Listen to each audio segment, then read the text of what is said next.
Ancient time में math में बहुत कुछ कंट्रीब्यूशन इंडिया का रहा है और साथ में बेबीलोनियंस एंड इजिप्ट जैसे भी कंट्री का रहा है।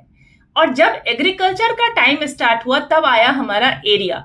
और हर एरिया तो रेक्टेंगल और स्क्वायर नहीं हो सकता था, तो आए अलग अलग शेप, ट्रायंगल, ट्रेपीजियम, राइट। तो आइए समझते हैं कि ये ट्रेपीजियम का एरिया और ट्रायंगल का एरिया कैसे बना।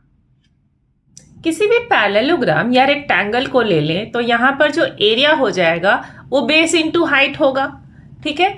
अब इस एरिया को अगर हम बेस इंटू हाइट लिखते हैं और इसे हम डायगोनली 2 इक्वल पार्ट में डिवाइड करते हैं तो एरिया क्या हो जाएगा, हाफ हो जाएगा, ठीक है। अब ये हमारा क्या बन रहा है, एक ट्रायंगल बन रहा है। तो अब ट्रायंगल जो हो जाएगा उसका एरिया क्या हो जाएगा, जैसे यहाँ पर ट्रायंगल BCD का area half into base into height लिख सकते हैं, है ना। अब चलिए, अब इसी को हमने ट्रेपीजियम बनाया। ये ट्रेपीजियम यहाँ पर इसका बेस एक A और दूसरा B हो गया।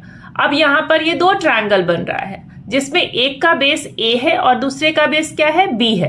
तो पहला जो ट्रायंगल बनेगा उसमें क्या लिखेंगे, half into H into A।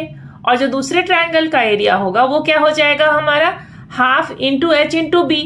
अब दोनों को कंबाइंड कर लेंगे और यही हमारा फॉर्मूला जो है वो ट्रेपीजियम का फॉर्मूला बन जाएगा। तो कितनी आसानी से आप किसी भी फॉर्मूले को बना सकते हैं, तो याद करना तो अपने आप ऑब्वियसली इजी हो जाएगा ना। ऐसे ही बहुत सारे क्विक मेथड एंड कंसेप्ट को समझने के लिए लाइक कीजिए, सब्सक्राइब कीजिए एंड कमेंट जरूर कीजिए, सो दैट कि मैं और भी आपके लिए ऐसा ही फॉर्मूला लेकर के आऊं और कंसेप्ट लेकर के आऊं। Thank you.